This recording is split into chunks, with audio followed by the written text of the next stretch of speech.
You know what line in Euphoria I think is eating Drake up the most? Not anything about his kid, not about being a bad bitch, not about the BBL, not about the identity issues. It's the I hate you line. I hate the way that you walk, I hate the way that you talk, I hate the way that you dress. Because Drake has been seeking the same people he's beefing with validation his entire career. Like, this is what he wants. He's like collecting validation as Infinity Stones or some shit, right? So hearing Kendrick say just, I fucking hate you. Like, I just hate you. Like, he didn't say I respect you, he said I hate you. That is eating Drake alive. I fucking know it. I just know it.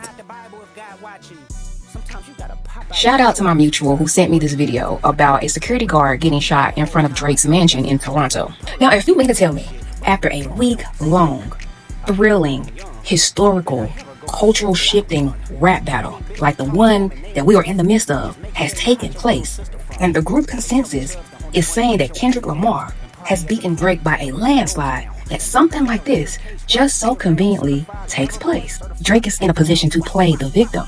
All eyes are now going to be taken off of him getting his ass whooped in this battle to now, poor Drake, they shooting up his house. He's under attack. And we're now shifting our focus on Kendrick Lamar like he has something to do with it. Or all these people, or all these ops have issues with Drake, and now he's under attack. Oh my God, poor Drake. You mean to tell me, all these years that man has had a mansion in Toronto, that there has never been a break-in, there has never been any criminal type of activity where the police has been called to that house? This is the first time that something like this has ever happened. And when have you ever fucking known where a shooting has taken place where nobody has been unalived, just injured, where we're doing press conferences in front of the fucking house? To me, it seems like the Canadian Police Department might be on somebody's payroll. The whole city behind them, if you can't see it. So why wouldn't this make sense? It seems right on fucking brand to spin the motherfucking narrative. If y'all believe this shit, y'all believe anything, in a week's time frame, you'll never hear the name of that security guard that got shot or see a picture of that man. It'll be like it never fucking happened. Watch. Kendrick Lamar is dropping another diss track on Drake. That's right, these guys haven't seen it. It's just been confirmed by DJ Academics that we were supposed to get another Drake or Kendrick Lamar diss track tonight, but it ended up getting delayed due to the shooting that happened at Drake's mansion this morning. For those of you guys that don't know, earlier this morning there was a shooting at Drake's mansion and one of the security guards of the house ended up getting hospitalized. The thing that makes the situation much more crazy is that DJ Academics didn't confirm who was supposed to drop today, but he is an insider on both of these teams of Kendrick Lamar and Drake, and he knows that one of these guys were supposed to drop. Now, Kendrick Lamar looks to be the person that was actually supposed to drop this diss track tonight, because on Drake's last diss track, The Heart Part 6, Drake admitted that he doesn't even want to beef with Kendrick no more. Drake said it on the song where he was like, you could drop 100 more records, I'll see you later, maybe when you meet your maker. I don't want to fight with a woman beater, it feeds your nature. Not to mention, but on The Heart Part 6, Drake is basically surrendering to Kendrick Lamar. He's like, I don't want to keep going with you. So would it make sense for him to be the one that was going to drop tonight? And on top of that, the public absolutely hates Drake. Everyone's accusing him of these allegations that Kendrick Lamar made. The damn diss track that he posted has more dislikes than likes on YouTube. We need to remember, on The Heart Part 6, Drake kept dissing Kendrick Lamar. He kept saying wild things about Kendrick Lamar, and I don't think Kendrick Lamar was just going to let him get away with that and surrender in peace. Kendrick also admitted that he has way more diss tracks, because on the song Not Like Us, he said, how many stocks do I really have in stock? 1, 2, 3, 4, 5 plus 5. So this man Kendrick has about 10 diss tracks ready to go, and it wouldn't make sense for him to stop here. This man wants to keep going with his beef. I do believe once everything settles down regarding this situation that happened at Drake's house, we are going to get that Kendrick Lamar diss track, and it's gonna still happen, because I know Kendrick Lamar still wants that smoke with Drake. You know what y'all think about this entire situation? Kendrick Lamar most likely would have dropped a diss track today, so this means that this beef is not over. We're going to continue hearing songs from both of these dudes. Are y'all team Kendrick or Drake? Let me know. So it looks like Drake was supposed to drop another Kendrick Lamar diss track tonight. Don't say if daily is Kendrick Lamar and Drake beef news, make sure to give me a follow. So it looks like Drake was really expected to drop another Kendrick Lamar diss track tonight. This is after he dropped The Heart Part 6 on Sunday, and then we got nothing from either two artists on Monday. But plans all changed with the events that happened today. Basically, somebody tried to attack OVO in the embassy today, and it left somebody seriously injured. Before you go, it's probably Kendrick Lamar. It's probably someone doing it for Kendrick Lamar. Let's chill with all that before we know definitely what happened. But all this information about Drake dropping came from the OVO press secretary. Of course, I'm talking about the DoorDash general-in-chief. I'm talking about DJ Academics. So it looks like we all thought this beef was over with Kendrick Lamar and Drake both not dropping on Monday, but it was a school night, so they probably understood that and didn't want to drop. But it looks like this beef between Drake and Kendrick Lamar is far, far from over. I know that in terms of public perception that this beef is pretty much over. Like, the public has decided who's won, and that's very obviously Kendrick Lamar, but I don't think Drake is done. Because a lot of people were saying, oh, like he was waving the white flag on The Heart Part 6. I don't think that's what he's going to do. I think Drake is kind of willing to crash over this beef. Like, I think he's willing to take this as far as possible and prolong it for as long as possible and go even further and even nastier than what has already happened, if that's even possible. Now, I don't mean he's going to like go out and try to hurt Kendrick or pay someone. I don't think anything like that's going to happen, but I think Drake is really going to drag this out. I think he's willing to kind of crash out in the public eye over this. Because I think Drake harbors a lot of that pain still from 2018 when he kind of got embarrassed on a public stage and bowed out and all that stuff happened, except now it's even worse. This is way worse than whatever happened with the Pusha T thing. This is damn near a public humiliation ritual. The biggest song coming from this beef is one that calls him a PDF file. A minor, like that's being played in the clubs right now.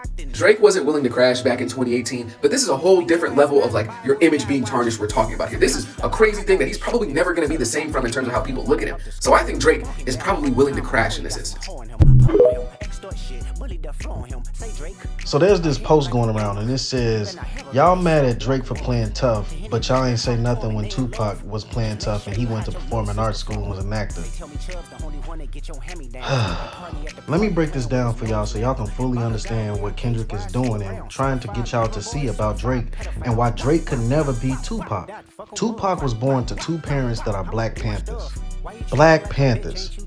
If you know who the Black Panthers are, I don't have to explain that. Tupac is from Oakland, and he had the West Coast on lock when he became a megastar. Nobody's refuting that. I don't care what you say. Tupac used his platform to address the social injustices that black people face in America all the time.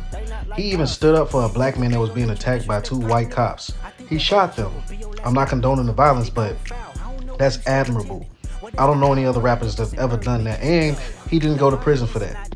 Tupac was a genius, and his lyrics, they touched your soul. He was so great that his music is in the Library of Congress. Do you know how great you have to be to get your music in the Library of Congress? Lastly, and most importantly, the one thing that Tupac is that Drake will never be is African American. Why am I bringing that up? Because Drake is from Canada. Drake does not understand African American culture. Drake is not an African American. He does not know our experience. It's like us trying to tell Drake about his experiences in Canada. He'll look at us like we crazy because we don't know what's going on in Canada. We don't know what he went through. So when he comes into our culture, talks about Kendrick and says, you rapping like you trying to free the slaves. Do you see how crazy he sounds? That's insane.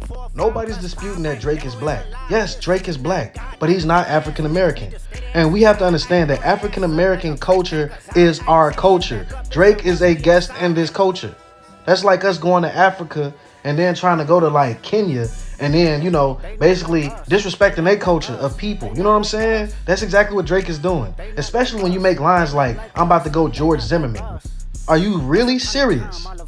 This man said nothing in regards to Trayvon Martin. He didn't speak up on his behalf. He didn't address his parents, nothing. But you thought it was okay to say, I'm about to go George Zimmerman. And y'all keep backing this man. Drake does nothing for our culture except make music and steal profits from us. He does not use his platform to speak up for us. All he cares about is himself. Drake has no original sound. You can't tell me what the Toronto sound is. He done literally bit off Chicago style, New Orleans style, Houston style, Atlanta style, Cali style, you name it. He even did it to the Afro Beats movement. Like, come on, man. Caribbean Drake, the list just goes on and on. Drake takes from our culture. He does not respect it. And it really drives home the point that Kendrick has made, that Drake is a colonizer, because that's exactly what they do. They take from us, they give us nothing. Drake has given us nothing. Nothing. And y'all have the audacity to put him in the same breath of Tupac Shakur. That is insane.